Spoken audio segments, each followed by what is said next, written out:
If you had an ability to be able to remotely perceive stuff any place in the world, that could be an extraordinary intelligence source. When I turned around, looked right into the eyes of this little creature.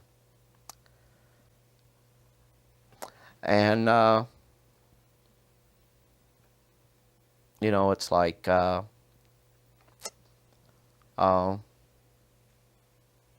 you're seeing it, but everything's being pulled from your mind. Pains you felt, you feel that, and it's like a buzzsaw going off on your head. He was reading my whole life. And I mean, you know, it's hard to describe what you really felt there. Your life up to that point in seconds. This is an ordinary, fork. If you look at it, if you look at it, you can actually see. I'm not using any force. Why doesn't it happen when I do it? Look. Because you're not special. Look. No, Joe, you are. Oh, he is special. Look at this. No, it's not. It's almost 90 degrees. Just check this one. Check this one. Just look. That's like strong. Yeah, no, look. Very gently. Look at the time here. Whoa! That's amazing! I clench my fist like this and I say in my mind, move. Move! Let's try it again. It moved very little. Help me because I need your energy. Let's go. 1, 2, 3. Go! Move! There! Go! Come on! Go! Look at it. The eyes, and in that moment, however long it was, because I have no idea of the time frame, it was mesmerizing. There was no talking. It's all just images in the head.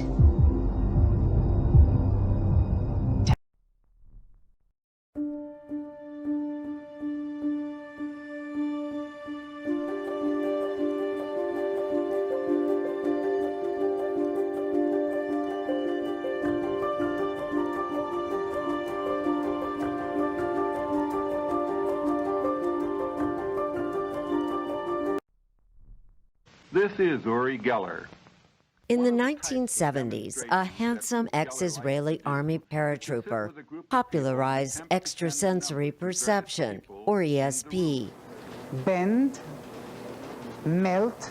Uri Geller claimed he could bend spoons with his mind. Look, you See inside sealed containers. The steel ball is found. And even read other people's minds.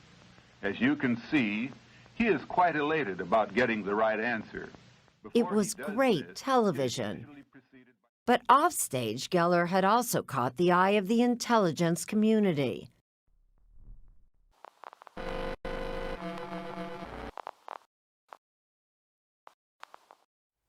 Hello pals, welcome back to the channel. So, this is a big video. It was going to be about twice as long and have a couple of interviews in as well, but I realized that was just crazy. And despite the poll that I asked in my YouTube, I did a little questionnaire and asked what kind of length of content you guys can tolerate from me. I couldn't fit everything in that I wanted to. So what I'm going to ask of you is any particular area that we cover in this video that you find interesting and would like me to discuss more, let me know in the comments and I will do a future video specifically on that, because otherwise this was going to be like 3-4 hours long and that would be frankly unbearable for you. So anyway, I said in my last video that if we all came forwards with our own experiences without fear of repercussion or stigma, that we would be in a much better scientifically accurate place as to what it was that we're trying to understand when it comes to the phenomena.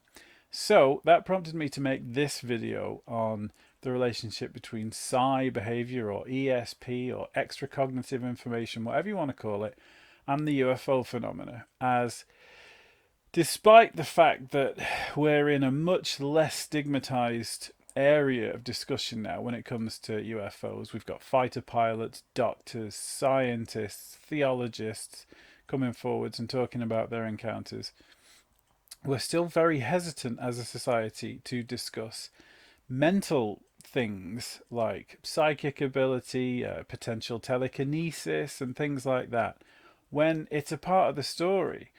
You saw at the start there a snippet from an interview with Lieutenant Clifford Stone, where he was talking about an encounter he had with an alien.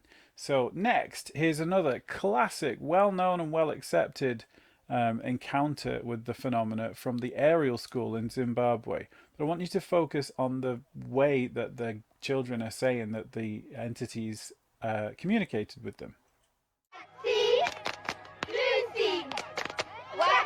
This alleged encounter caught the attention of Pulitzer Prize-winning Harvard psychiatrist Dr. John Mack.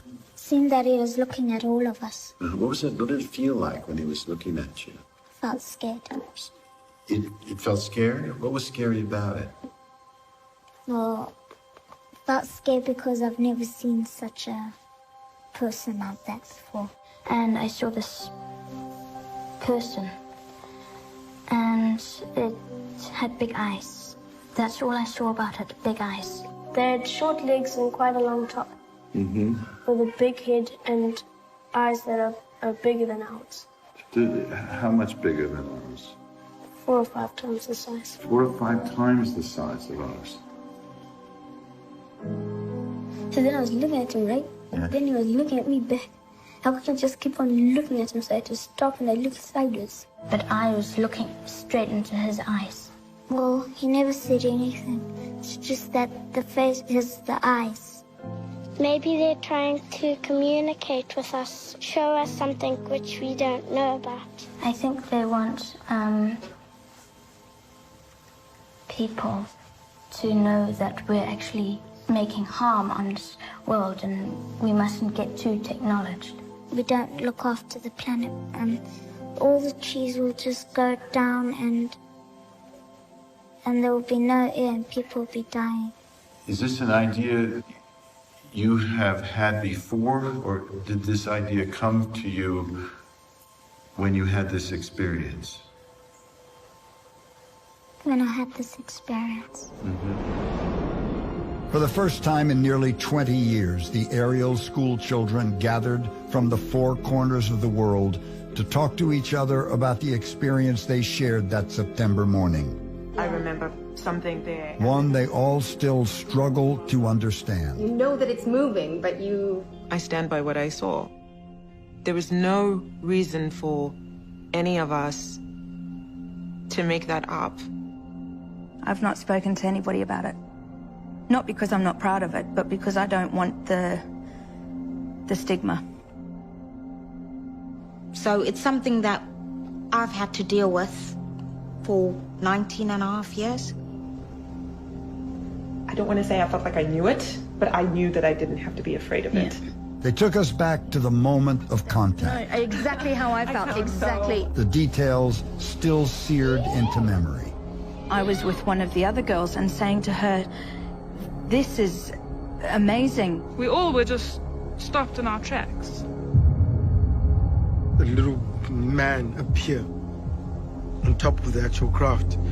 And that moment for me was very distinct because I was like, that's not human. Well, I was just completely engulfed in these eyes. The eyes, and in that moment, however long it was, because I have no idea of the time frame, it was mesmerizing. There was no talking. It's all just images in the head. Telepathic communication. They were trying to communicate, trying to tell us something. It was something to do with the environment. I kept getting these thoughts and ideas in my mind of technology. Technology's not helping, technology's bad. And we're going down a wrong path, and we have to start recognizing that what we're doing is detrimental, and we need to make changes. And I don't know what to do with that, or they were reaching out to us. It was as if they wanted us to go with them. At that moment, that was kind of when I snapped right out of the trance. As soon as I broke contact, all of those feelings, technology, the bad, the horribleness that was happening and going around my body at the time went. Encounters like the aerial school were convincing enough for Harvard psychologist Dr. John Mack, amongst many others. And it's now pretty widely recognized that we can have information put into our heads.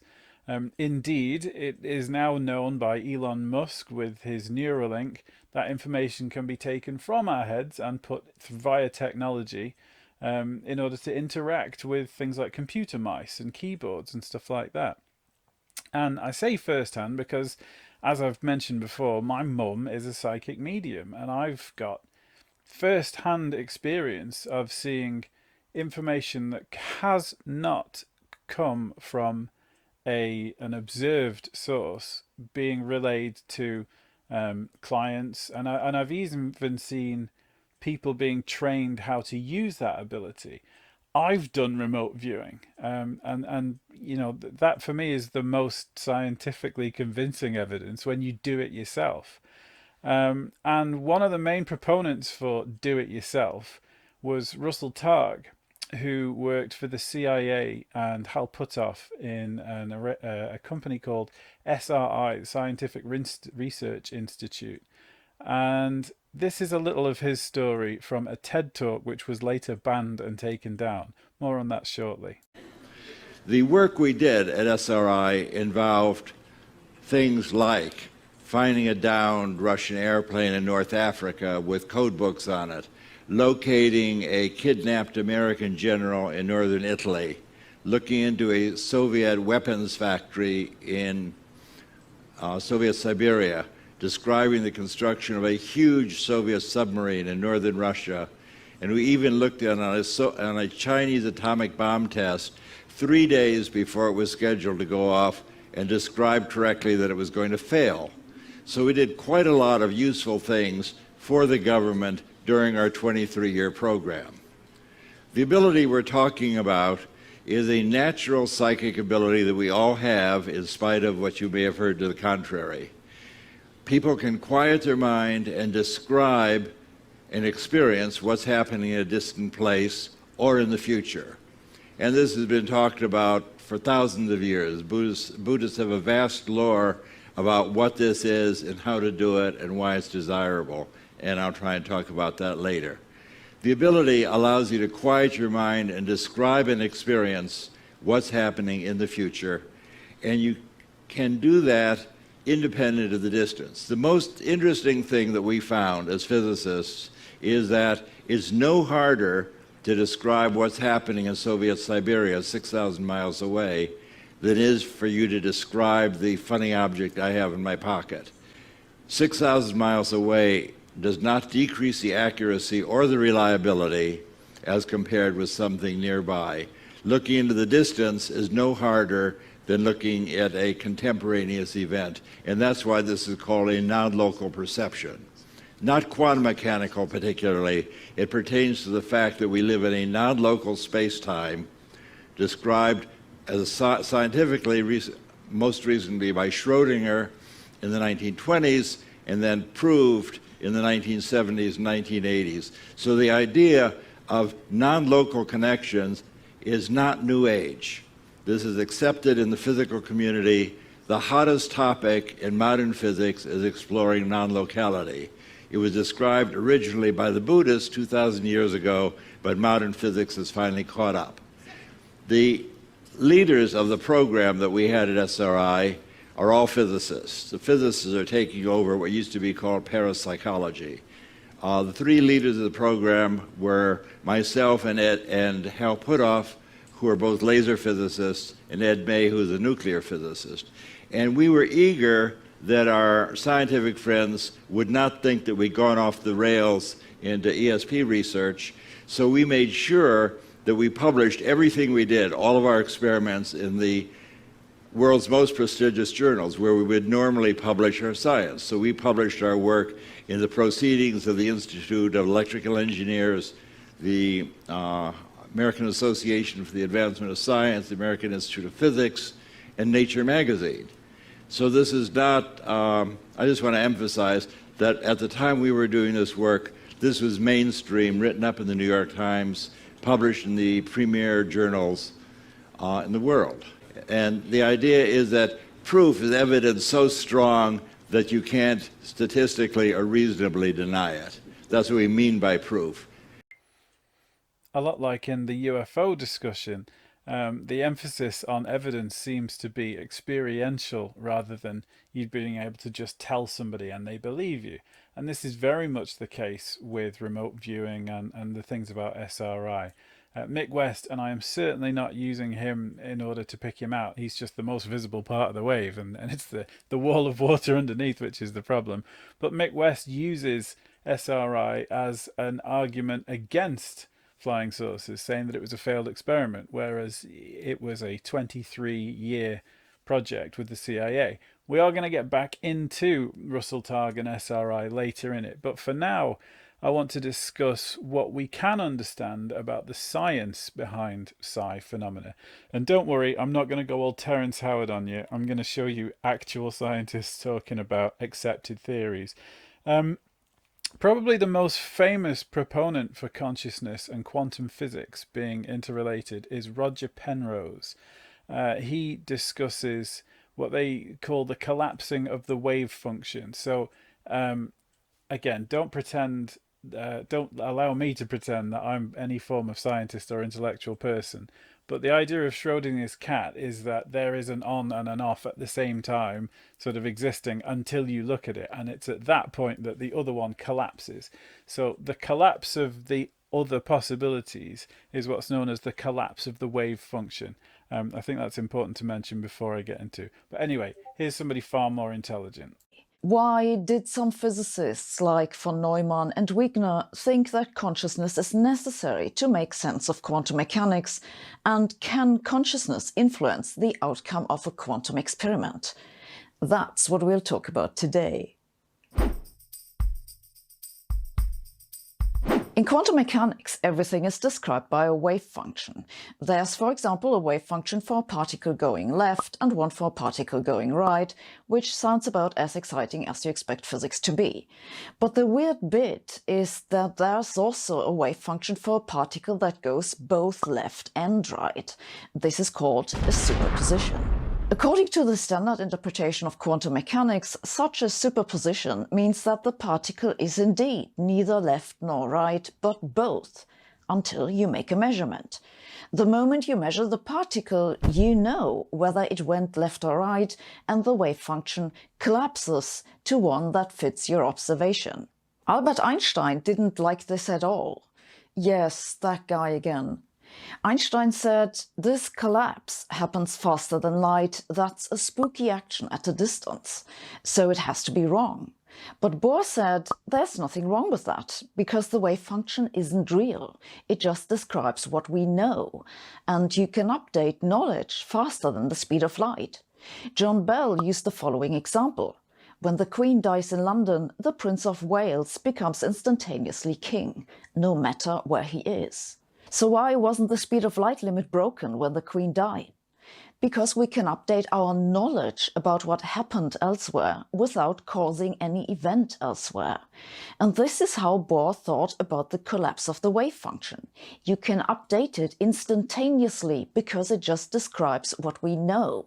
Einstein wasn't convinced, but Bohr won the argument. So if you believe Bohr, then the wave function has something to do with knowing. But who or what knows? Well, the observer does. By this logic, the update of the wave function becomes linked to the thing that can know something, which is the human brain. Sabine Hossenfelder there, putting it far more succinctly than I ever could. The key takeaway there was that this spooky action at a distance, or the interaction between two separated entities, can occur faster than light. So what exactly is spooky action at a distance? Well, this explains it again better than I could. People often talk about spooky action at a distance in quantum mechanics, and what they're referring to is quantum entanglements, and something that maybe people have heard of. And quantum entanglement is a really strange feature of quantum physics that says two particles separated at really far distances, maybe in different galaxies or something, they can be correlated in very, very strange ways that you can't explain using classical physics. Quantum or quantum physics, it refers to a theory that explains how the world works at its smallest scales, at the level of subatomic particles, atoms, molecules. And at this small scale, the world seems to behave in very different and counterintuitive ways that we're not familiar with from our everyday life. But it turns out that over the past 100 years, science and physics has discovered that this is really the way the world works. So what makes quantum entanglement so spooky? Well, it goes back to Albert Einstein. There's this famous story of how he was just very bothered by quantum entanglement. And he called it spooky action because he thought this really couldn't be the way that nature worked. He thought that even though these particles were really far apart, there had to be some mechanism that he could understand in classical physics that would connect the two. But in fact, quantum mechanics says there is no, that's just the way it is. And he just thought that was very spooky. Today, we realize that we can actually use the spooky action for really useful things. So one idea, and something that people have been doing in the last few years, is to use quantum entangled particles to do secure communications. And so countries are launching satellites into space that distribute these spookily entangled particles to faraway receivers. And these receivers can now communicate in ways that are perfectly secure, according to the laws of physics. So just to reiterate that, in layman's terms, suitable for myself, we are able to send encrypted information faster than light from one source to another through quantum entanglement. Now, that for me, and I'm not saying that this is a conclusion, I'm saying this is my hypothesis, if anything explains extrasensory perception or channeling, this seems to put it in as clear a box as anything else that I could think of. The reason that science finds it so hard to swallow, and not just science, but normal logical human thinking, is because it requires a different worldview. So if you'll forgive me for a second, the astronaut Edgar Mitchell, when he was orbiting the Earth, he, being an engineer and a scientist, had an extremely strange, more or less out-of-body experience where he felt a sense of unity and oneness with all things at once, he described. And this prompted him, when he returned to Earth, to want to investigate that more, because as a scientist and an engineer, this was an incredibly foreign feeling for him. He later ended up forming the Institute for Noetic Science. So this next clip is the head of the Institute for Noetic Science describing materialism and post-materialism as a way to understand these quantum effects on the human body. In the past, we've been in this paradigm, what you might call materialism. So everything that exists is material, is a physical substance, substrate. And everything that is not physical is essentially impossible. So these experiences that so many people have that go outside of those physical boundaries are either a hallucination or fraud or some other explanation. So now there's many scientists from many different disciplines, physics, cosmology, philosophers are looking at this concept of post-materialism, which includes non-local consciousness. So what does that mean exactly? Traditionally, in a materialistic worldview, our consciousness is limited to our physical brain. Our neurons create our consciousness, and that's where they're housed and that's where they stay. In a post-materialist worldview, our consciousness extends beyond our physical brain, extends beyond time, beyond space, and has the capacity to access, perceive, receive information from beyond just our physical body. So this really does open the door. It has extended beyond the spiritual into the scientific, where we are gaining more evidence that this may in fact have some validity. Following this train of thought, that would appear to be a somewhat logical explanation for all manner of things that we either overlook or take for granted because we're immersed in it. Everything from shoaling behavior of fish to the murmuration of birds, all things which are unexplained, to things that happen to us a bit more personally. So I personally don't believe that coincidence is as much of an event as it seems to be. And a weird thing happened to me yesterday. So 2 days ago, I was talking to a friend about my first guitar amplifier that I ever had, which was from the late 90s, and it was this Marshall amp. Last night, a friend that I've not spoken to in 4 or 5 years sent me a message out of the blue and said, "Oh, I was thinking of you today. I found this amplifier in my garage and I thought you might fancy a go on it." And it's not exactly the amp. It's like one model away from the same year, same range, same manufacturer as I was talking to with my friends, saying, "Oh yeah, that was a great amp. I really wish I could have another go on one." So coincidence? Okay, number one. When's the last time you picked your phone up as somebody was messaging you, or you think of somebody in the morning and later that day they send you a message? If this non-local connection is plausible or factual, then it could have an explanation for all of these things. John Mack described the human sensory experience in a beautiful way.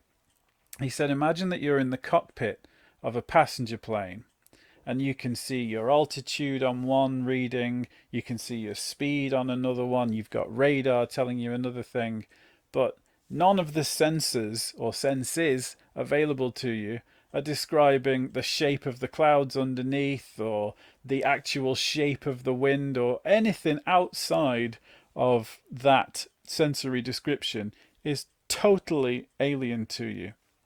And so there we are. It's worthy of discussion.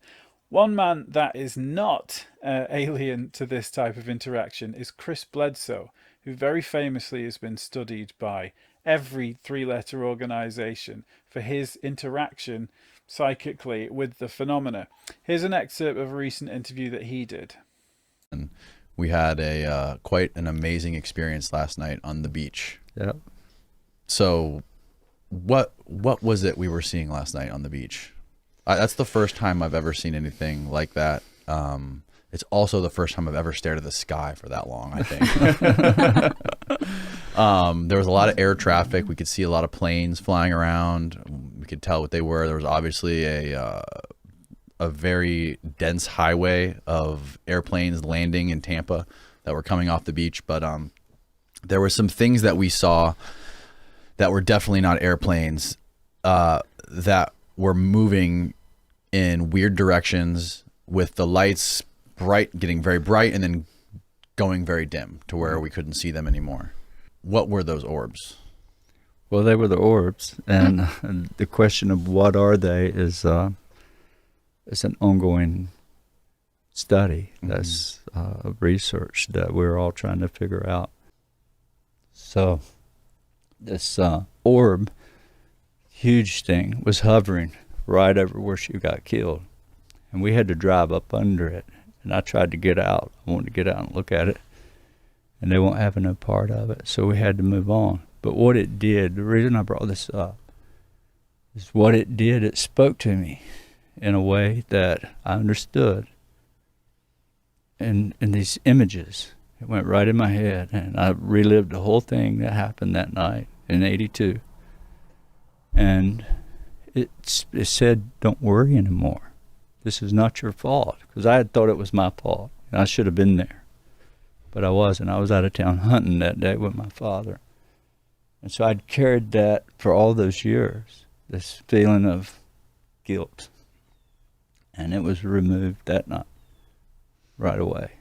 And so I had to put that in there because it's really important to understand the phenomenon And I don't like to talk about this, but if people are going to understand it, how it reacts based on emotion, suffering.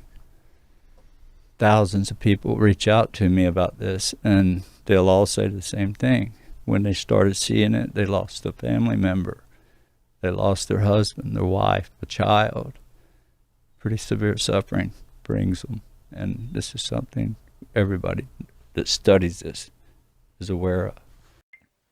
To again refer to the work that my mum does as a medium, I was going to have an interview with her squished into this video, but frankly, I would have had to cut it down to like 5-10 minutes, and that would not do justice to the depth of the subject or our analysis of it. So if you'd like to see an interview with her, let me know in the comments, and that's something I'd happily do a separate video on, because it's very interesting and it's very factual, and we really could get rid of lots of the kind of flowery language and magical kind of aura that goes around this subject.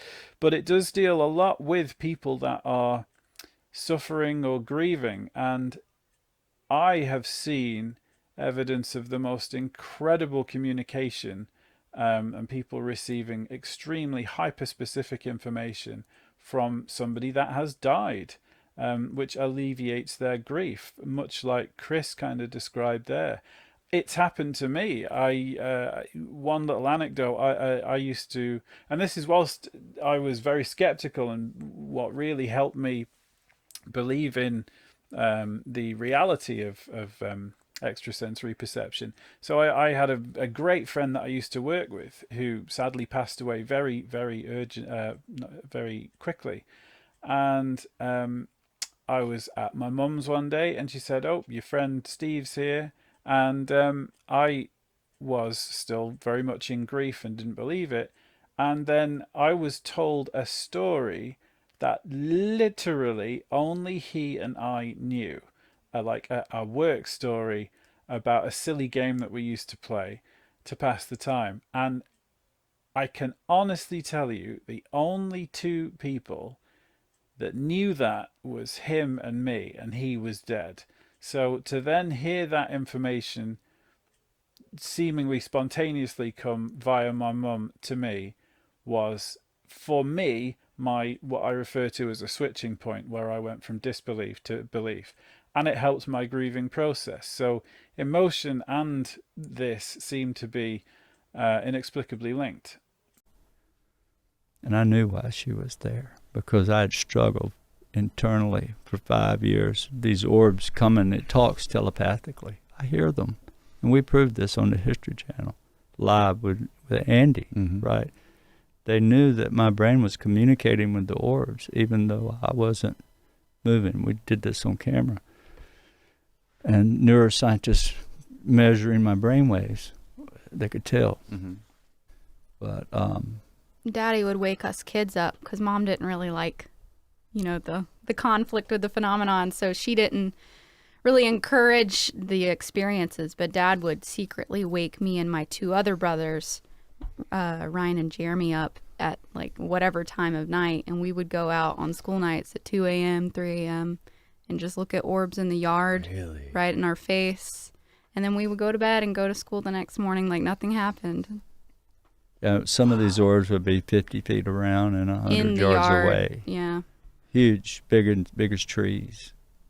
And flying some of them through the trees and sitting out there for hours. We had one blue orb that just stayed there for everybody to walk by the door, and we'd look through the window and see it going through the trees and stuff.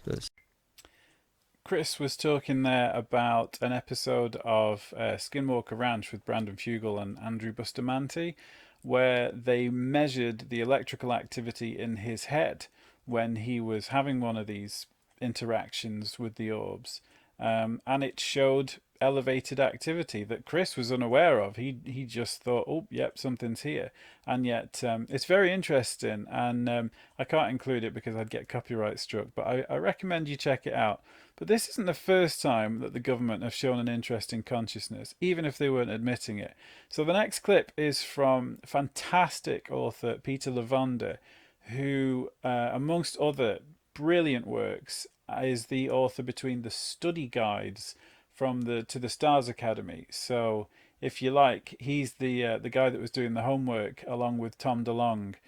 They've got a trilogy of books which I have absolutely absorbed. The first two anyway, the third one's out this September. But here's him discussing some of the government activity and investigation into consciousness. I did a lot of research on MK Ultra, behavior modification operations, Bluebird, Artichoke, et cetera, et cetera. It's in Sinister Forces at length. So I was fascinated by that, because it just blew my mind that a government agency would be so invested in understanding consciousness and trying to understand and manipulate consciousness and memory. That was like, you know, the emperors of a couple of hundred years ago in Europe hiring alchemists and magicians, you know, to find the philosopher's stone. And this seemed like the same thing to me. It was a government investing money into the black box of consciousness, trying to figure it out. And how do we understand it? How do we manipulate it? The government cannot say it doesn't know what it is, because it loses legitimacy if it does. It's an attack on their own sovereignty. It's an attack on their legitimacy as defenders of our airspace. For the government to come out and say, well, guess what? We can't defend you from this. We don't know what it is. Nothing we do can stop it. We can't shoot them down. We can't control the situation. They show up when they want to. They leave when they want to. They have physical characteristics that we don't understand. They can shut off our nuclear plants. They can shut off our missile systems and turn them back on. There's nothing we can do. And for the government to come out and say nothing we can do means that their legitimacy as a government has to be questioned, right? A very, very interesting insight there as to perhaps the cause of the secrecy involving UFO, UAP, but also ESP, remote viewing. It's no secret that the whole reason that SRI was kicked off is because we discovered that the Russians had been frantically researching it and throwing a huge amount of money into trying to understand it, which caused paranoia, and the US wanted to catch up. A very, very interesting encounter that Peter had himself involved the interaction with the phenomena and his own memory. I'll let him tell it much better, but this is a fascinating insight into how the phenomena itself interacts with the human mind. No? Cool. This is new. All right. Many years ago, it was at the time of the first Gulf War. I remember it from that point of view. I was living in a small town in New England, in Rhode Island, in the middle of nowhere, basically. And I was living in a house. There was a driveway that goes down to a highway. I mean, not a highway, a two-lane road. And I'm coming back from shopping. I'm unloading the car. So this was about 1990, I guess. And I look up and I notice an old model black Cadillac parked in front of my house with somebody with a wide angle lens taking my picture. And I'm freaking out, like, what the hell is this all about, right? I put down the groceries and I run over to the car. I want to see what's going on. Like, this is a small town in New England. This stuff doesn't happen. The car takes off. So I said, I'm going to follow the car. I run back to my car. I'm going to get in the car and drive off and follow this guy. When another car pulls into my driveway, blocking me. And it's another old car. It's a sedan, a station wagon, rather, with, you know, with the wood paneling, you know, these really old cars. And inside are two little women. They look like Manson family members, right? They're kind of like Squeaky Fromm looking. And they get out of the car to ask me directions, effectively stopping me from following the Cadillac. And they ask me, they say, do you know where De Vilbius lives? This is imprinted on my mind, right? I'm looking at that, like, what the hell? No, I never heard of it, you know, go away, right? They get out of the car, they're wearing these cloth coats, you know, these weird, like, old-fashioned garments, an old-fashioned car, and they're sort of, cream complexion, sort of reddish hair types. And they're looking at me very sweetly. Do you know where De Villiers is? And I say, no. They get back in the car, drive away. By that time, it's too late for me to follow the Cadillac. Stupidly, I didn't realize this car was part of that operation, whatever it was, right? Because they effectively came and blocked me, made sure I couldn't follow them, which means that they were right there, right behind the other car, which I did not see. There you go. So I'm kind of like freaked out. I don't know where this came from. So I do a search. I'm looking for De Villiers. There is no De Villiers in the entire state of Rhode Island. Didn't exist. There was no such name, right? But there was a De Villiers in Ohio. They had a factory that made equipment. And I realized that I had known that factory's name because a year previously or so, I had contacted them with an inquiry about something. So De Villiers was in my brain, but it only exists out there 1,000 miles away from Rhode Island in this weird little obscure factory. And the name popped into my brain. Okay, fine. Weird, but can't explain it, don't know. A few years later, about almost 10 years later, I'm in the airport in Singapore. I'm trudging through the airport. I was based in Kuala Lumpur at the time in Malaysia. Frequently, I would fly into Singapore from other countries and stuff and catch a flight to Kuala Lumpur. And I'm dragging my suitcase through Singapore. When somebody hits me on the shoulder, on my left shoulder, taps me on the shoulder, I stop and I turn around. It's one of the girls from the car. And she kind of waves at me and smiles and walks away. I turn around and I go chasing after her. She's gone. I don't know where she went, but she hit me. I hadn't even thought about these people in that amount of time, right? They just ceased to be an issue. But that made it come flooding all the way back. Just hit me on the shoulder, hi, we're here, and took off. It's important to realize that I never had a UFO sighting at this point. Never saw a UFO, but I saw Men in Black. Like, why is that? The guys in the black caddy were like, cookie stamp Men in Black guys, right? And then they're followed by these two women in the weird station wagon with the wood paneling. This is just the weirdest thing. Now, while events like that are fascinating, I can hear the skeptics out there saying, where's the proof? Okay, so let's look at a few cases now.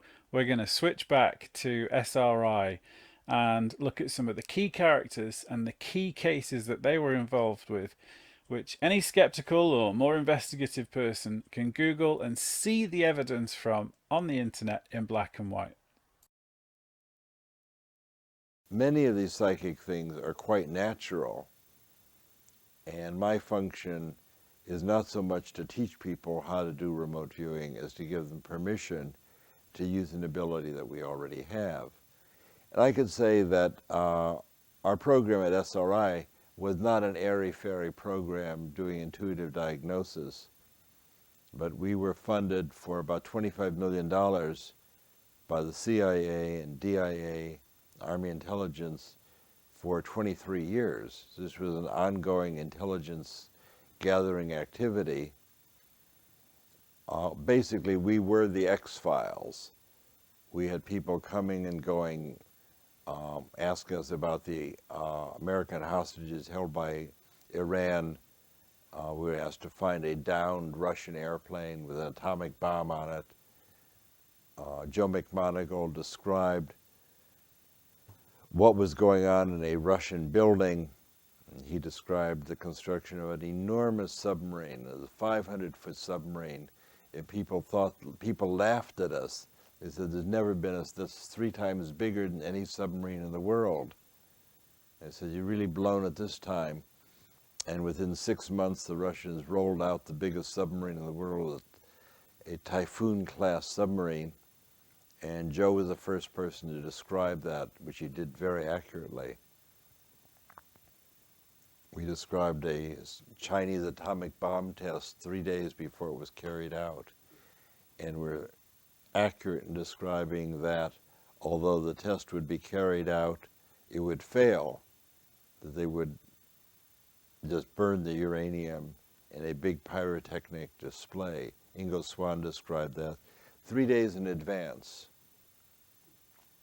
So in addition to the discovery that distance doesn't matter, that it's no harder to describe a Soviet weapons test in Novosibirsk, 6,000 miles away, than it is to describe something across the street in Palo Alto. We also showed that you can describe things in the future just as accurately as the present. In fact, after I left SRI, we set up a little company called Delphi Associates, and one of our big successes was forecasting changes in the silver commodity market with an enthusiastic investor. Every week for 9 weeks, we forecasted whether December silver would go up a little or up a lot, down a little or down a lot, and we were successful every time and made $120,000 for our little company. Edgar Casey was a early remote viewing. He was a person who specialized in intuitive diagnosis. He was called a sleeping prophet because he would do his medical intuition when he was resting or sleeping, and he diagnosed thousands of people describing their illnesses, and I have done that as well. In fact, it turns out that intuitive diagnosis is easier than remote viewing of a distant place. And 2 physicians that I know, Judith Orloff is a psychiatrist in Los Angeles, and she has a very good book called Second Sight, talking about intuitive diagnosis. That is a diagnosis of a person who is not in the room with you. And Mona Lisa Schultz is a Harvard-based psychiatrist who's written a book called Awakening Intuition, Teaching Intuitive Diagnosis. And it seems that that's easier to do than remote viewing because you have a human person to interact with. Now, you may not know that person. Somebody may come to you and say, can you tell me what's the matter with my sister Susie? And of course, you don't know her sister Susie. But if you learn to quiet your mind, you can visualize that person and quite accurately describe what's the matter with her. So the demonstration of ability test that we had from the CIA, John McMahon, who's head of the CIA, said to us, you guys are wasting your time looking at swimming pools and churches. We have targets that would be of national security help. Can you describe a target and I'll send you the coordinates? So Price and I climbed back into our little shielded phone booth, and he said, well, I'm psychically laying on a building and a giant crane is rolling back and forth over my body. There's a huge crane. It has 8 wheels, 4 on either side of the building. And in this building, they're constructing a 60-foot steel sphere and they're welding it together. That all turned out to be entirely true. In fact, it was so true that after the steel sphere was verified, we then had a congressional investigation called by the House Intelligence Oversight Committee to see if there had been a security leak. This in the spirit of no good deed goes unpunished. But the Congress eventually said what we're doing is okay. We were supported by CIA and Defense Intelligence Agency and told to press on, and we pressed on for another 15 years. We were once called by the Berkeley Police Department where Patricia Hearst was kidnapped. And they said, we're so desperate, can you help us with your ESP program? It shows how desperate they were. And Pat Price and Hal Putoff and I drove to Berkeley, and Price said, let's see your mug book. He's a no-nonsense guy, had been in lots of police stations. I want to see the picture book with all the usual suspects. He turned the page, page after page, and said, that's the guy, that's the ringleader. And he put his finger on Donald DeVries, who was indeed the ringleader. It was extraordinary. But they learned that only 2 weeks later. The police said, well, can you tell us something right now that'll help us? And Price said, would you like to know where the kidnap car is? And they said, you're kidding. He said, well, so if you drive about 50 miles north on Bayshore Free on Highway 101, the kidnap car is a white station wagon. It's on the right, parked by a diner across from 2 large white gas storage cylinders in the pedestrian overpass across the freeway.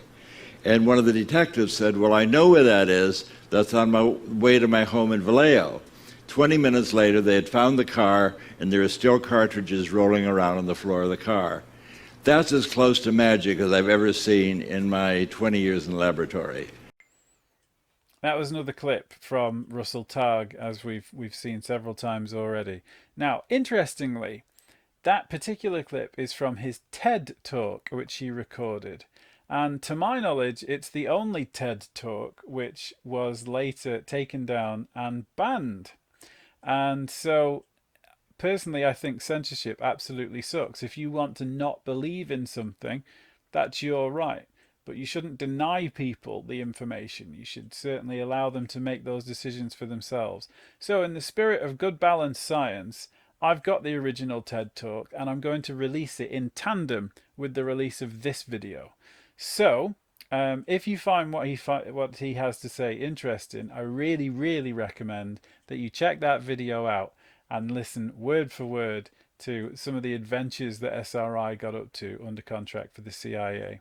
Next up is one of Russell's colleagues, Joe McMoneagle, who was working for the Army and was sent to Russell at SRI. Now, what Russell used to do was, rather than sort of demonstrate his ability and the abilities of their agents, he would get whoever was sent to check up on them to do remote viewing.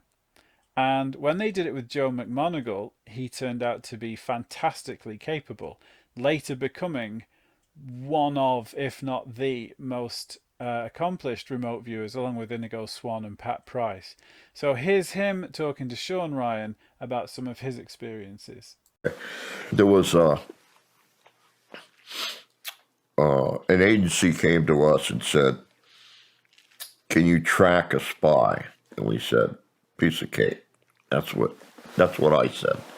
Piece of cake. My buddy, Dr. May, said, "Yeah, I think we could do it." And I said, "What's in it for us?" Because I was working for the lab at the time. And I knew that's what he would say. And they said, "We'll give you, I don't know, I can't remember now how much it was. Let's say $250,000. If you can prove you can track a spy, we'll give you $250,000. And so we said, "Sure, piece of cake." So my targeting material, you ready for this? Social Security number. What does that tell you about a spy? You don't know if it's a 14-year-old or an 85-year-old. You don't know if it's male or female. You don't know if it's Chicago or San Francisco or New York City, right? Okay. That was my targeting material. And we'll call you on the phone at different times and ask you to tell us where our spy is. Okay. So, first call I got was like 3 months later at 12:30 midnight when I was out on the West Coast working in the lab. But when I first arrived, I was in San Francisco staying with a psychologist that we had working at the lab, a guy named Nevin Lance. So I'm staying in his home with him and his wife. And he gets awakened at 12:30 midnight. "Hey, there's some guy on the phone that says he wants to talk to you." He woke me up. So I went to the kitchen and I answered the phone. "Tell us where our spy is." So I said, "Okay," and I hung up and I drew a picture of, I'll think of it in a minute, Altoona Pass, down near, I want to say Palo Alto, but it's way further south than that. It's where they built the first group of wind generators. It's called Altoona Pass. So I drew hills, and I put in the towers, and I put the rotating things on them. And I drew dotted lines together. I said, it's a big electrical grid. It's collected by the wind. It's a wind generating area. And he's parked by the central tower in a rental car. That's exactly where he was. and it's a perfect drawing of Altoona Pass. So, what do these? What do they say to that? Are they in disbelief? They didn't say a word to us. We just sent them that. So they said, "Okay, thank you." Didn't say a word. Dr. May says, "I'd only give you 99% on this one if it's true, because you didn't tell me what color the rental car is." So we're kidding with each other about that stuff, okay? So time goes by a few months, and I get another request. I don't know, it was 2 in the afternoon or something. They just interrupted something I was doing. "Can you tell us where our spy is?" And I said, I worked out, on such and such a date at such and such a time. Where was our spy? So it's middle of the day. The time and date, I have no idea, other than it's like early morning hours on some day of the week. Just passed.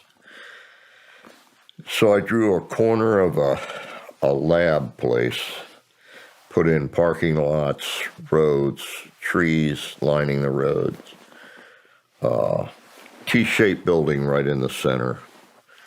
And I said, "Your spy is in the T-shaped building, which is otherwise known as the A building." That's the name of it, A building. He's at the top floor, center of the T-shape. He's facing out through a picture window. You might otherwise call this the director's office. It's 12:30 midnight. He's got his feet crossed up on the director's desk, and he's smoking one of the director's illegal Cuban cigars. And so we sent him the picture. Now, Ed showed the picture to some other people, and they all went, "Oh, yeah, that's the west gate of Lawrence Livermore Laboratories. That's where they build nuclear weapons." Where do you think he was sitting? In the director's chair, 12:30, looking out of his picture window at the rest of the lab, smoking one of his Cuban cigars. That was the second hit. Wow.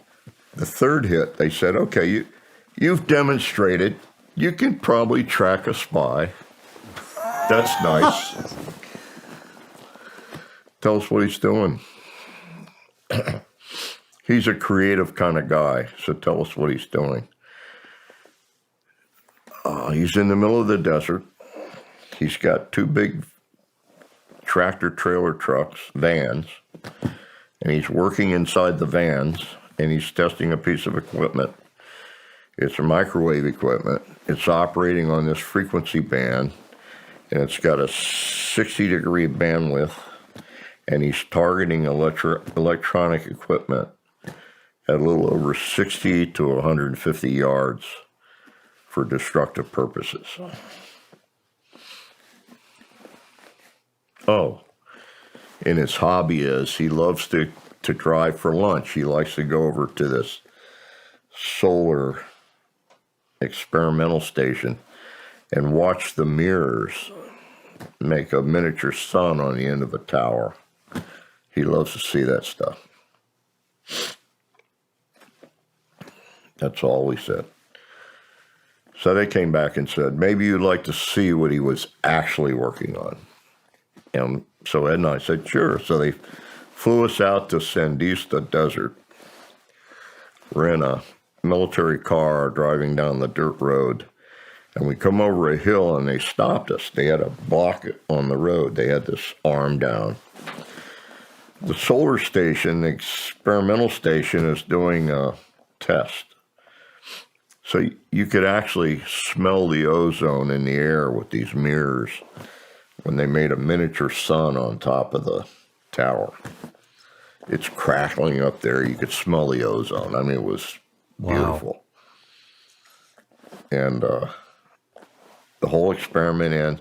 And Ed's looking at the driver. He's saying, "If you had a bag, I'd put it over this guy's head because he's not supposed to be reporting on this."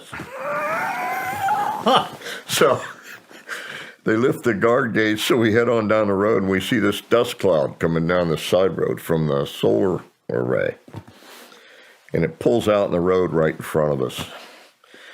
and accelerates away down the road. And so we follow that dust cloud and pull into the same place. Two big vans sitting on tractor trailer trucks. And it's exactly what I drew. I drew like, 15 drawings, about 75 pages of transcript.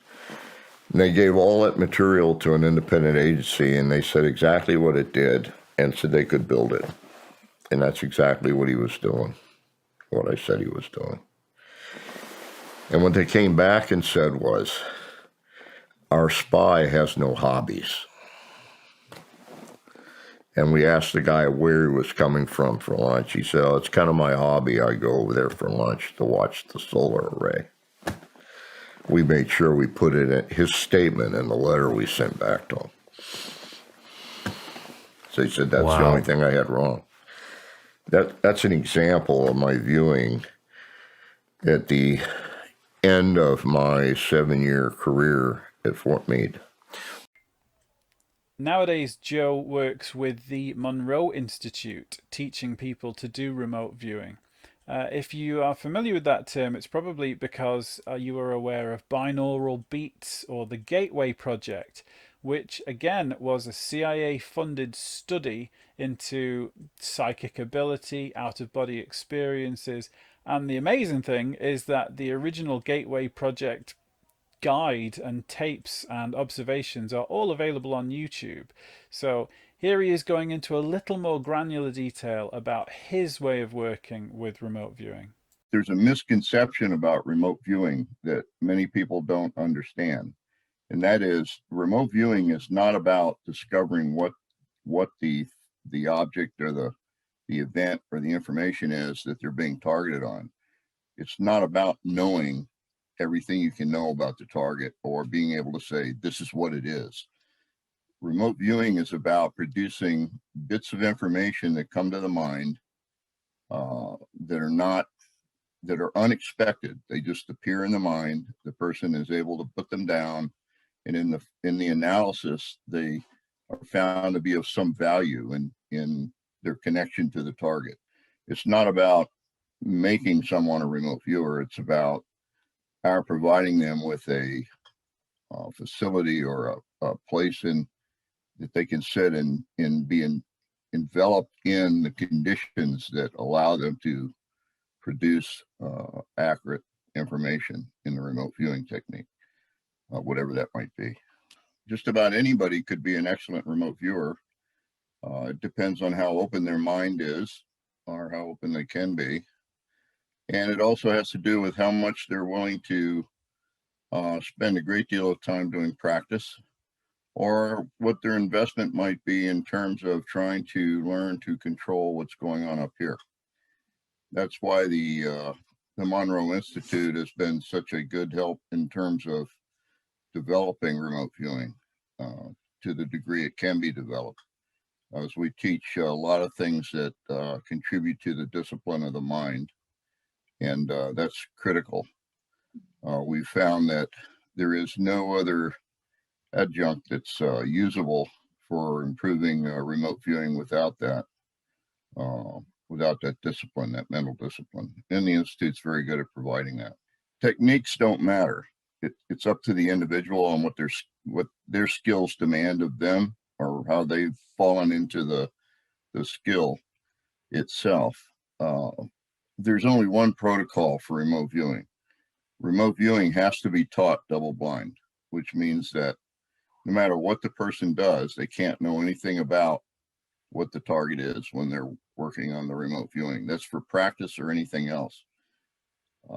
Double blind infers that anybody in the room with the remote viewer at the time they're doing remote viewing, practice or otherwise, no one can know what the target is, because we now know that human beings communicate between one another in a multitude of ways, to include nonverbal communications, NLP, and all kinds of other problems that can violate the protocol. So as long as the person is double blind, they can use pretty much any technique they want to use. In all my years of teaching remote viewing, there's no like specific occurrence. There's no event that dictates that, oh, now this person's a remote viewer. In fact, no matter how long you're a remote viewer, it can be for 1 year or 50 years. You're going to have as many failures as you're going to have successes. Remote viewing has to do, like I said, with everything coming together at the same time. Everything has a focus on producing information. Everything has to happen a certain way in order for that information to be produced and for that information to be accurate.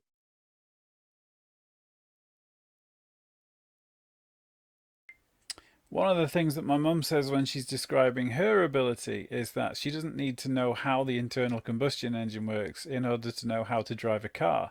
So what Joe was saying there about people don't need to understand how to remote view, just that they can, and then to be put into an environment where it's encouraged. A really, really great example of that was, again, from part of Hal Puthoff and Russell Targ's studies, a lady called Angela Ford, who initially was brought in as a control subject. So somebody that wasn't going to be capable of doing the remote viewing, so that they could study her and her success rate compared to Joe McMoneagle and Russell Targ's. And it turns out that she was phenomenally capable. They just sat her down and said, okay, here's a target, tell us what you see. And she had remarkable accuracy. In fact, she went on to be phenomenally successful. And here's a clip about her. Yeah. I was good at finding people. I was good at locating things. Angela Ford was with Project Stargate for 9 years. She calls herself a medium. The Defense Department preferred remote viewer. In a sense, were you hired as a psychic spy? I guess, yes. Her assignment? To look for missing hostages and fugitives without ever leaving this building at Fort Meade in Maryland. I was called into session and my boss asked me, where is Charles Jordan? In 1989, Ford says she was able to psychically track down a former customs agent who had allegedly gone rogue. I said, the man is in Lowell, Wyoming, and I spelled it Lowell. Ford was off by a letter. It was Lovell, Wyoming. Well, when my boss went to Customs and said, we're still getting the Wyoming feeling, Customs said, as we are speaking, we are apprehending Charles Jordan 100 miles west of Lovell, Wyoming. So you were right. We were right. There's no obvious explanation for how Ford obtained the intel that turned out to be accurate. But could it have been ESP? Not according to physicists like Caltech's Sean Carroll. Is there such a thing as ESP? No. I think we know enough about the brain to say, no, it really doesn't work that way. We'd be able to test that, be able to put a little receiver next to your head and pick up those signals if they were actually coming. Now, Sean Carroll is a very, very intelligent man and a greatly gifted physicist, but he's demonstrating something here, some behavior, which virtually anybody that's interested in UFOs or psychic ability or anything esoteric really has butted up against an immeasurable amount of times, which is this apparent willingness to just write off a subject without looking into it at all. Really good friends of mine have said, oh, well, what are you interested in UFOs for? Because it's all fake, isn't it? And I'll say, well, what do you think about the Tic Tac, for example? And they go, the what? So there is this tendency to just go, yeah, well, it doesn't exist, so why are you looking into it? Rather than looking into it and then deciding whether it exists or not. He says there, oh, well, if there was anything to it, then when we put sensors on somebody's head, it would show up without putting the sensors on people's heads. Thankfully, not all paragons of science are so opposed to actually doing the groundwork. And one great example of this is Professor Gary Nolan from Stanford. Here's an interview that he did first with Lex Fridman talking about how he got involved in studying it, and then from the Disclosure Team podcast where he's being interviewed alongside a very gifted and talented medium called Tyler, and discussing his interest a little further into consciousness and its involvement with the UAP field. What's common about the brain of people who encounter UFOs? So the study started with a group of, let's say, a cohort of individuals that were brought to me and their MRIs to ask about the damage that had been seen in these individuals. It turns out that the majority of those patients ended up being, as far as we can tell, Havana syndrome. And so for me, at least, this, that part of the story ends in terms of the injury. It's likely almost all Havana syndrome. That's somebody else's problem now. That's not my problem. But when we were looking at the brains of these individuals, we noticed something right in the center of the basal ganglia in many of these individuals that at first we thought was damage. It was basically an enriched patch of MRI-dense neurons that we thought was damage, but then it was showing up in everybody, and then we looked and we said, oh, it's actually not. The other readings on these MRIs show that actually that's living tissue. That's actually the head of the caudate and the putamen. And at the time, and I remember even asking a good friend of mine at Stanford, who is a psychiatrist, what does the basal ganglia do? He said, oh, the basal ganglia is just about movement and nerve and motor control. And I said, well, that's odd because, these other papers that we were reading at the time started to suggest that it was involved with higher intelligence and is actually downstream of the executive function and involved with intuition and planning. And then if you think about it, if you're going to have motor control, which is centralized in one place, motor control requires knowledge of the environment. You don't want to move something and hit the table. Or if you're walking across a room, you want to be aware and cognizant of what you might bump into. So obviously, all of that planning requires access to all the senses. It requires access to your desires, memory, knowledge of where and what you want, and desire to walk near or by. Like I use the example of you're at a party, you want to avoid that person, you like that person, the waiter's about to drop something.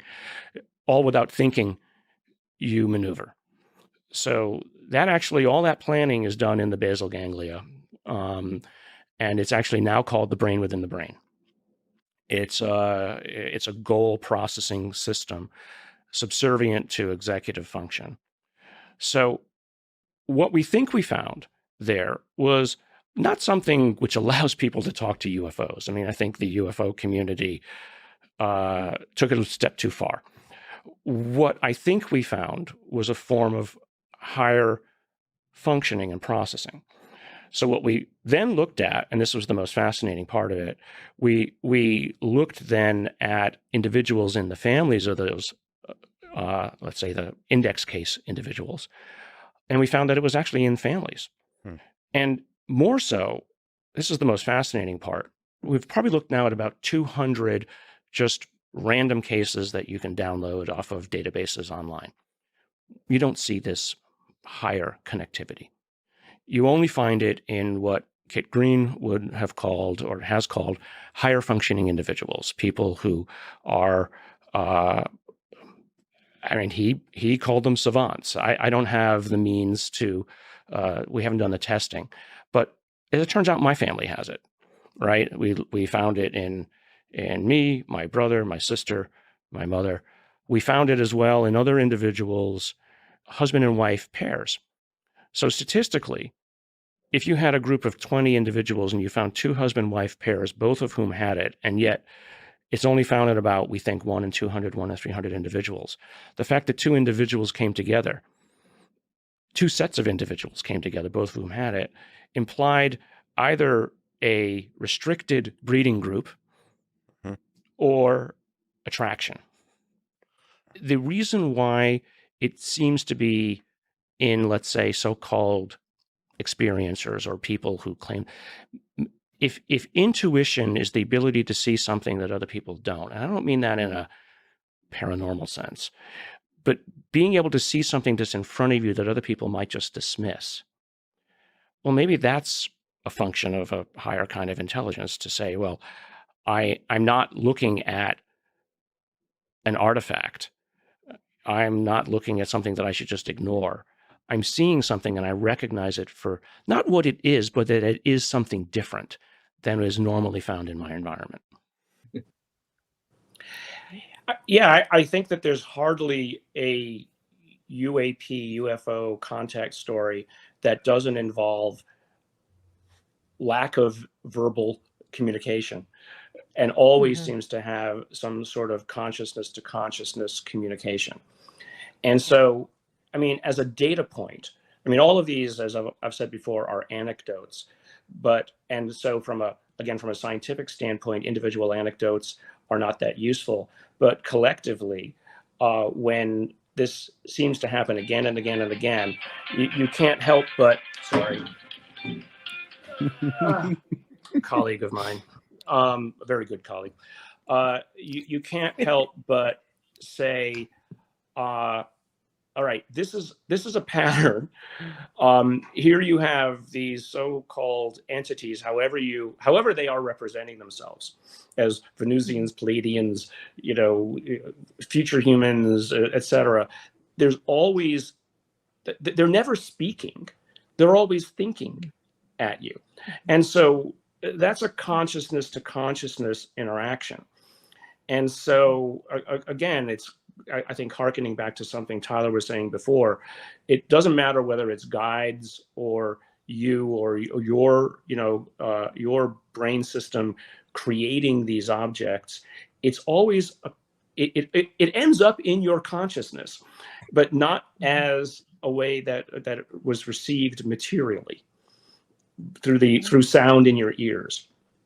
And so I just find that, I don't know, I find that fascinating.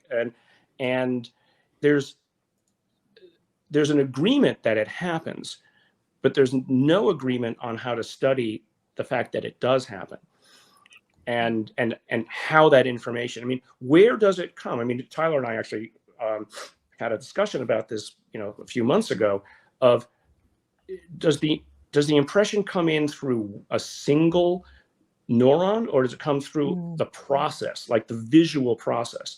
So Tyler, for instance, gets a visual, and then he interprets those symbols. So, okay, fine. How the heck does a complex symbol, I would call it a glyph, impose itself on a person's sensory apparatus? And, probably different people have differently evolved or constructed sensory apparatus. So that is the best means through which the signal might arrive. So I just, it's a complex signal. It's not like a Morse code that then you decode into a paragraph and then you interpret the paragraph. The one time I did a remote viewing with a very well-known person who basically was part of the remote viewing program. The signal I got was a gestalt, and it was an image that was extraordinarily accurate.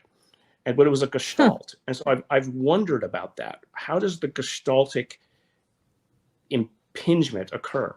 I don't know. So, but again, it's raw data, and none of my scientist friends would put up with me talking about it, except over a few martinis again and again. And I think what that says is that humans are reaching for this concept because they realize that somewhere at the edge of the known is this unknown concept that we're all trying to put to words.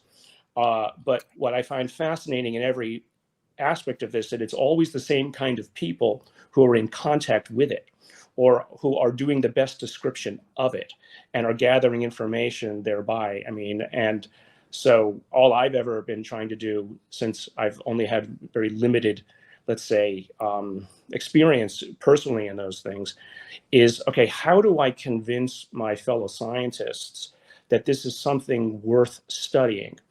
And I mean, there's the material scientists who do, but there's plenty of psychiatrists and psychologists, and even now quantum physicists, who are more than willing to say, look, there's an information field that we still don't understand yet. So it's just about trying to get that across the threshold for people to say, okay, now it's, how do we design experiments to look at it? Because at the end of the day, the public in general look to for better or worse, scientists as the validators of the, at least this century's realities. Another very prominent voice in the field is Eric Weinstein, phenomenal physicist and a great voice for scientific debate, and somebody that's gone in the last couple of years from an ardent skeptic about UFOs and UAP to somebody that I won't say believer, but is certainly very, very interested in giving this topic a lot more discussion and investigation. But even he, when asked about remote viewing or hands-on healing or psychic ability, is hugely prejudiced. I watched a debate between him and Mick West on the Theories of Everything podcast, and he was incredibly dismissive. But in one hand, he was saying, you know, you can't say no to UFOs. Science is defined by this fantastic process of having the humility to accept that you're out of date, you've been proved wrong by a better understanding, and we sort of go up this staircase of learning and knowledge, and it's not always comfortable to have to hold your hands up and say, oops, I was wrong about that. But then in the next breath, he was saying, but don't talk to me about psychics or healing. That's bullshit. Here he is having a brilliant conversation from the wonderful Jesse Michaels podcast with Hal Puthoff, who, of course, was the instigator and manager of the SRI program. Being the effect of it. You do want to keep things like the Loch Ness Monster and spoon bending away from the UFO conversation, if you can. And there's this tremendous force in this world to say, well, if we're opening our minds to UFOs, my aunt lived in this house that was haunted for 27 years. Like, I don't want to hear this. Well, I'm struggling with this, to be honest, Okay. to say, just to put it mildly. And I don't like losing to Jesse. It's horrible losing to him on UFOs. I don't want to lose to him a second time. But I guess what the question is really, you don't have a lot of room to move. You either have to postulate new physics, you have to say that there are new effects like Aronoff-Bohm that we didn't understand, or the physics that we already know, but we haven't unpacked them yet. Mhm. Or you have to say this isn't material, that there are angels and demons and spirits that don't conform to our understanding. Everything here is bold. There's nothing that's simply, yeah, we saw this effect, it was robust. So for me, I've looked into the Stargate stuff, and I've talked to you a decent amount. My conclusion is that there is something there, and yet it feels like there are a lot of near misses as well, and it seems very hard to instrumentalize and scale up. There was plenty of times when we produced really good data, and to be fair, there were plenty of times when it failed. If you don't understand the causal mechanism, then you're going to have repeatability issues. And so is there like a part of the brain, like the Penrose thing, which is probably wrong, but you know, this idea that he wrote in The Emperor's New Mind, that the microtubules, I guess that was the follow-up of The Emperor's New Mind with Hameroff, the microtubules are a quantum sensor that collapses the wave function into an eigenstate. Yeah, I have some sympathy for going along that direction. So you think there's some sort of quantum sensor in the brain, and do you have a top candidate for the specific structure? Well, I can't rule it out. I mean, they certainly started from a very fundamental thing, and that is, if you can get rid of consciousness by using an anesthetic, then however you're doing it must have something to do with consciousness. If this effect exists, why is it classified, and why is the government, where is it in the stock market? Well, there are remote viewers who use it on the stock market. So like the good example is that you guys tried to start a hedge fund, you know, just trading silver futures, and you made something like 260K, and I think scaling it beyond that seemed to be a big challenge. It was only a challenge because I didn't have the time to do it. I mean, our particular thing. I want to be polite, but I also want to be aggressive. Sure. My experience with money tells me that you can win over any skeptic very quickly if you can just shove millions of dollars into their pocket by arbitraging their skepticism. Okay, well, let me tell you how to do it, and you just go do it. It's really easy, actually. I know some people with capital. Okay. Just have somebody pick a couple of objects, have them label them, mark it up, mark it down, and they're going to show you the object the following day, depending on what the market does. And then you do your best to generate a description. And based on that description, they can go bet, and the next day, on the average, you get your money. We ran 70-30 instead of 50-50. And so it's 2 steps forward, 1 step backward, 2 steps forward, 1 step backward. That's how we astounding claim. That's how we got this $260,000, which is. Why did you stop? Well, the reason I stopped was I was already working, frankly, 24 hours a day on training the Army intelligence officers, and so I was exhausted after 30 days of doing this. Sorry, but if you want to do it, feel free to do it. I've told you how to do it, so you can just go do it. Okay. So Hal Puthoff touched on a really, really important integral part of psychic ability there, which is that it's not 100% repeatable.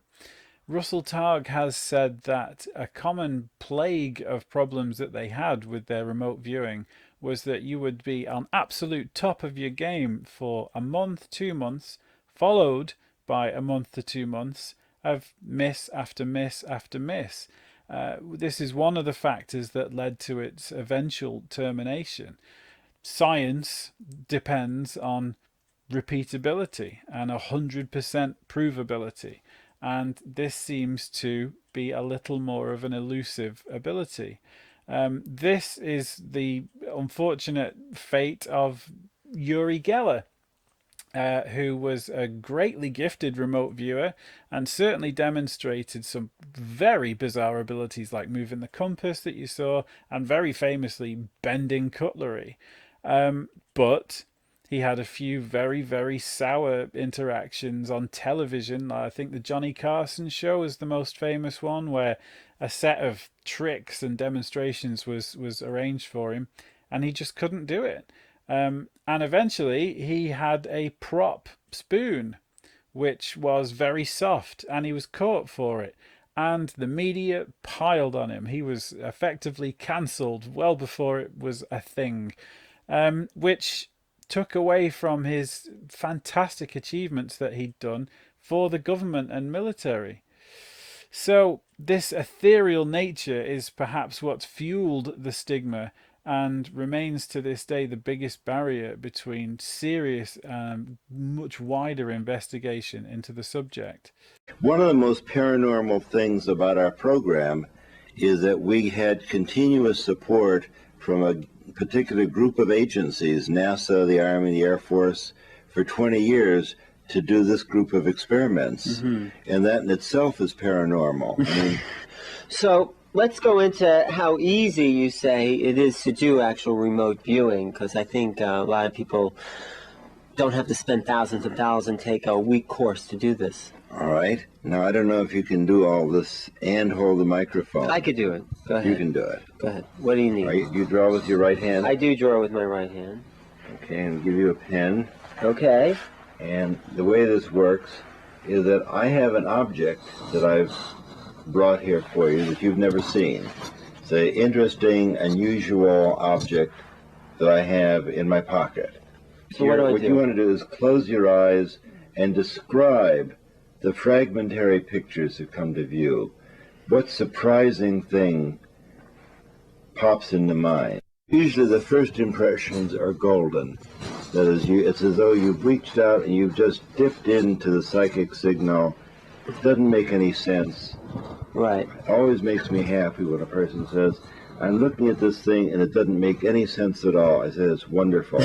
It's perfect. It's as though you've drawn the first outline. The CIA says, it looks like you're at the right place. Okay. What else can you tell me? What else is happening? When I hand you this object, what additional interesting thing comes to view?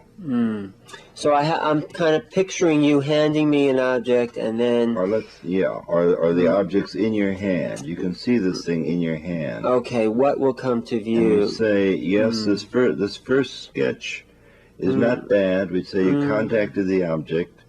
I'm not going to give you any clues. Okay. All I'm allowed to say is tell me more. What have you got over there on the left? That's very This is kind of like a little plant image that I thought of. I mean, it just came to me, the idea that that would be sort of, I don't know, the image just arrived, sort of like delightful plant thing, like that. So a judge would already be able to match up my object with your drawing. Oh, really?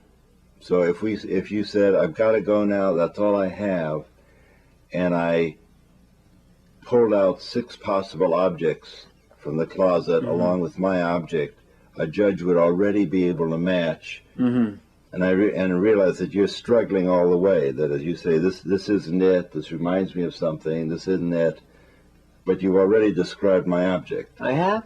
Isn't that interesting? It is to me. Okay. Would you like to see what I've got? Yes, I would. So you didn't have to pay me thousands of dollars for remote viewing training. And here's what I have for you. Oh my God! Yeah, it does. Yeah, it's almost like that. This declassified document from the CIA summarizes what SRI achieved. You can see that their primary activities were split into 2 sides, one being input, informational, things like remote viewing, precognition, telepathy, medical diagnoses, clairvoyance, dowsing, psychometry, which is where you hold an object and receive information. And then external processes, things like remote behavior modification, so changing the behavior of somebody, remote psychological perturbation, the disturbing of people's emotions, healing, classical noise distribution, so Brownian motion, the disruption of particles and whatnot, radioactive decay, 0-point fluctuations, now there's a topic, and also directed processes on machines, mechanical forces, fluctuations in temperature and electromagnetic field generation. Fascinating stuff. And this being an unclassified CIA document, there isn't much room for speculation. Here's a slightly more modern but equally fascinating document, the notorious Slide 9 from ATIP's presentation to the security services, ATIP being the Advanced Aerospace Threat Identification Program headed by Lou Elizondo. This mentions psychotronic weapons, cognitive human interface, so maybe something like the Neuralink, penetration of solid surfaces, instantaneous sensor disassembly, alteration and manipulation of biological organisms, anomalies in space-time, unique cognitive human interface experiences. Now, this could easily be taken as something that UAP does to us, but it would appear to be something that we can also do to ourselves. The advantages list. DoD has been involved in similar experiments in the past, so SRI. DoD has relationships with renowned subject matter experts, and DoD controls several facilities where activities have been detected. The most important takeaway, what was considered phenomena is now quantum physics. Okay, so there's just 2 big points I still want to make before the end of this video. The first one, and perhaps the biggest grey elephant in the room, is CE5, or Human Initiated Contact. Now, that is a topic which I would not be doing justice to if I squidged it in the end of an already quite long documentary. So, it's going to be the next video that I make. If there's any particular aspect of it that you'd like me to discuss, then let me know in the comments and I'll get stuck into that and you'll see it in the next video that I make. The second is a little more speculative. So, what role could consciousness theoretically play for UAP? Well, I think it's several.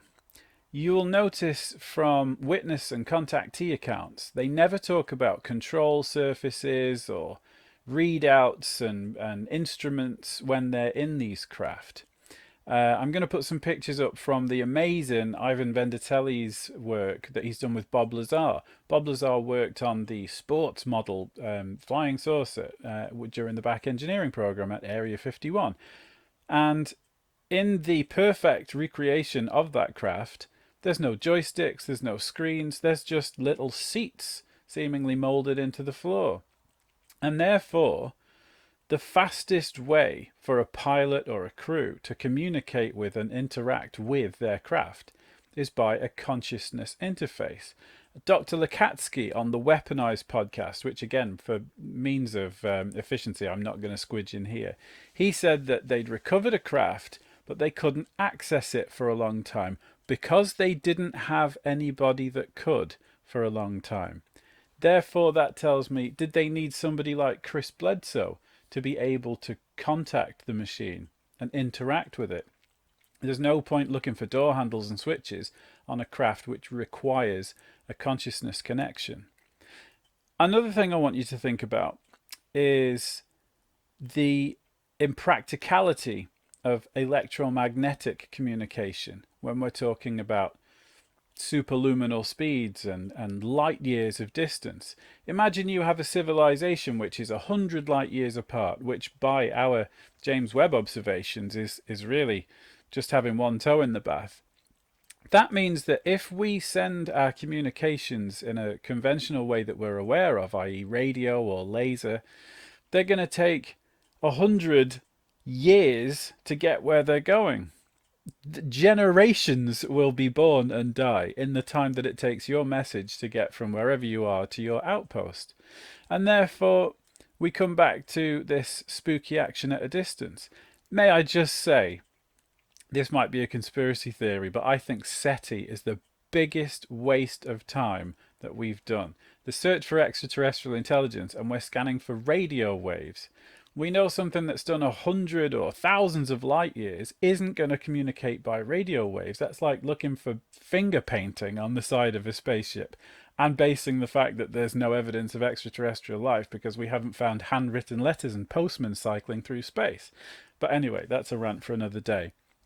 Spooky action at a distance, as we've discussed, is a superluminal form of connection and communication.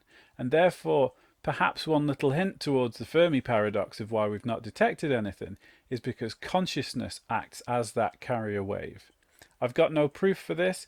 I did have the chance to discuss it with the wonderful Eamon Ansbro on his UAP Files podcast, and here's what he had to say about that. By telepathy, it's the same thing. Do you think that consciousness could act as a carrier wave for I do indeed, yes.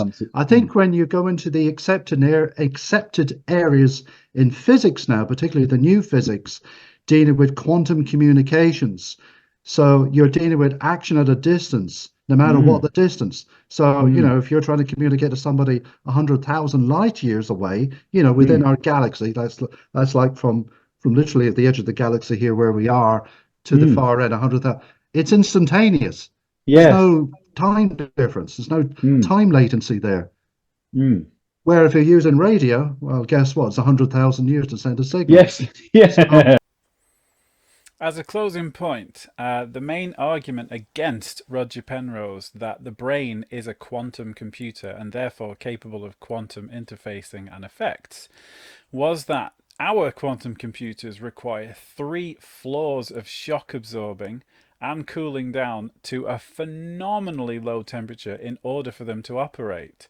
And so a hot squidgy mess in the middle of your forehead would just not be a good foundation for a quantum computer.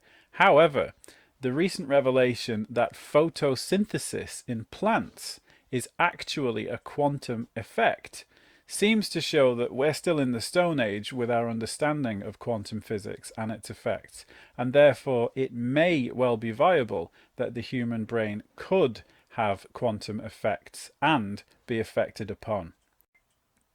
All we know for sure is that consciousness in its many manifestations seems to have a much more profound effect on us and our greater environment than we realize. So I'm going to leave the last word to the amazing Russell Targ. I hope you enjoyed this video. I really appreciate you watching this video, and I'll see you soon. What can we do with this? And what it proves is that even an interviewer on camera can expand his awareness to be in contact with something besides his physical body. So it shows that there's more to us than just being a physical body. We inhabit physical bodies, no doubt, and it's wise to take care of them, but there is more to us, and more to our awareness and more experiences available to us than you would think if you just think that you're made of meat and potatoes. And that kind of expanded awareness can lead you to learn to quiet your mind, reside in the loving space that the mystics have taught about for thousands of years, and that space is available without having to believe anything silly. It's a gift that's available to expanded awareness. And that expanded awareness is what other people call consciousness. That's right. Thank you, Russell, for very happy.